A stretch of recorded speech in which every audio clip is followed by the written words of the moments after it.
Salut à tous les amis, nouvelle vidéo et cette fois-ci ce ne sera pas une vidéo critique, ça sera une vidéo très différente où ça va être une vidéo réaction sur les dernières news ou même les rumeurs sur des films comme Marvel DC ou d'autres franchises. Là cette fois-ci on va s'attaquer aux rumeurs pour les possibles prochains films Sony où on rentrera dans le Spider-Verse qui serait ma foi très intéressant à proposer sur grand écran en live action parce qu'il y a déjà eu un film fait en film d'animation sur l'univers du Spider-Verse qui s'appelle Spider-Man Into the Spider-Verse et pour moi c'est l'un des meilleurs films de super-héros et même le meilleur film sur Spider-Man. Comme vous le savez, je serai obligé de vous spoiler le dernier film Spider-Man No Way Home sorti mi-décembre, donc je suis vraiment désolé pour ceux qui n'ont pas vu le film. Sinon je pourrais vous rediriger vers ma dernière vidéo, je vous mettrai le lien en description, où je vous donne mon avis sur le dernier film de Spider-Man No Way Home. Ne vous inquiétez pas, il y a la portion no spoil et spoiled, donc tout va bien. Et avant de vous parler de ces dernières news, n'oubliez pas de vous abonner à la chaîne et de laisser un petit pouce bleu. Donc suite à Spider-Man No Way Home qui a cassé le box-office mondial pour cette fin d'année en passant le milliard de dollars et en faisant revenir aussi les deux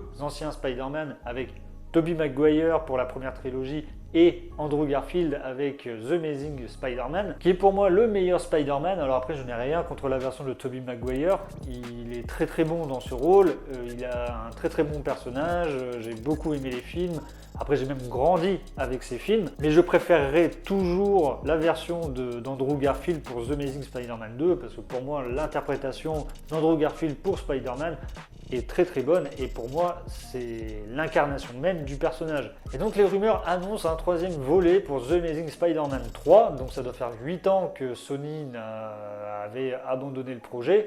Avec le deuxième film de The Amazing Spider-Man, j'étais vraiment hypé par le concept et par ce que Mark Webb avait prévu de base pour le personnage. Avec les Sinister Six, après aussi le projet aurait été assez glauque parce qu'il avait prévu de faire revenir le bouffon vert de Chris Cooper parce que dans le The Amazing Spider-Man 2, il était laissé pour mort. Et en fait, il devait revenir dans ce troisième opus pour être le chef des Sinister Six. Et un peu plus vers la fin, on retrouve, je crois, sa tête dans une espèce de boîte qui lui permet de rester en vie.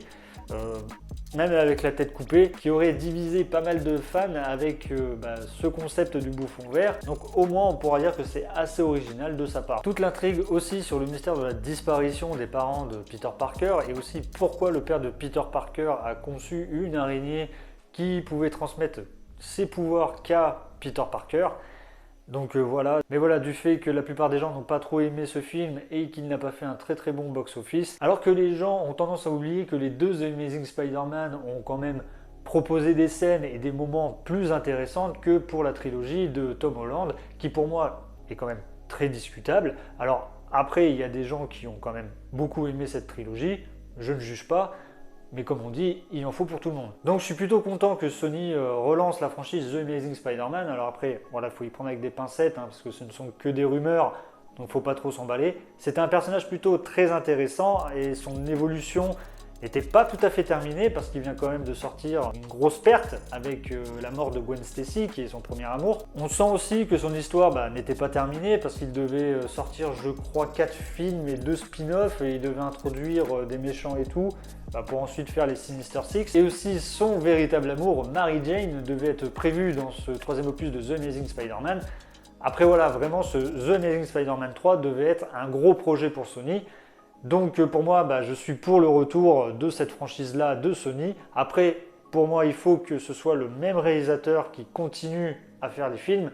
Et aussi, il faut qu'on lui laisse carte blanche, comme c'était le cas pour The Amazing Spider-Man, qui est juste magnifique dans ce qu'il propose en tant que film blockbuster et aussi en tant que film Spider-Man, où on voit que le réalisateur respecte le personnage. Alors ensuite, il y a autre chose dans ces rumeurs où je suis un peu embêté, c'est que le méchant, ce serait peut-être le Venom de Tom Hardy, qui pour moi est vraiment un personnage nul à chier.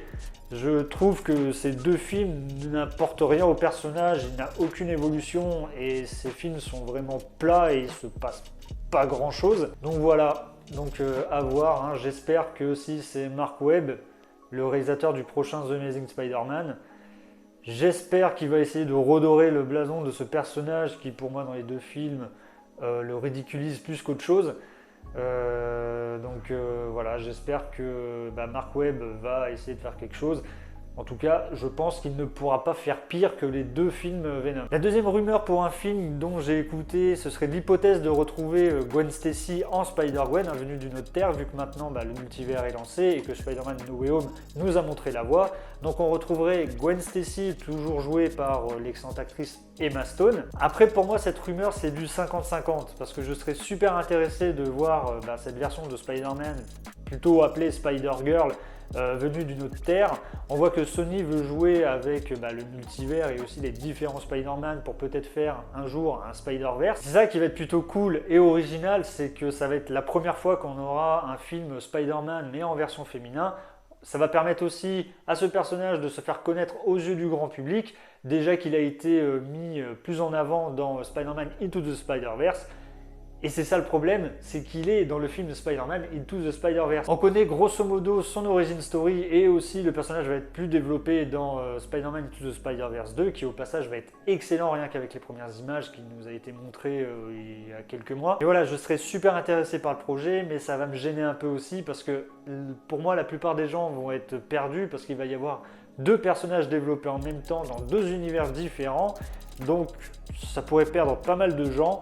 Après aussi, ça permettra à Sony de développer leur Spider-Verse. Bon voilà, la vidéo est finie. Donc qu'est-ce que vous avez pensé de ces rumeurs et des possibles films Spider-Man? Donc n'hésitez pas à me le dire en commentaire. N'hésitez pas aussi à me laisser un petit pouce bleu si vous avez aimé la vidéo. Et abonnez-vous à la chaîne. Moi je vous dis à une prochaine vidéo.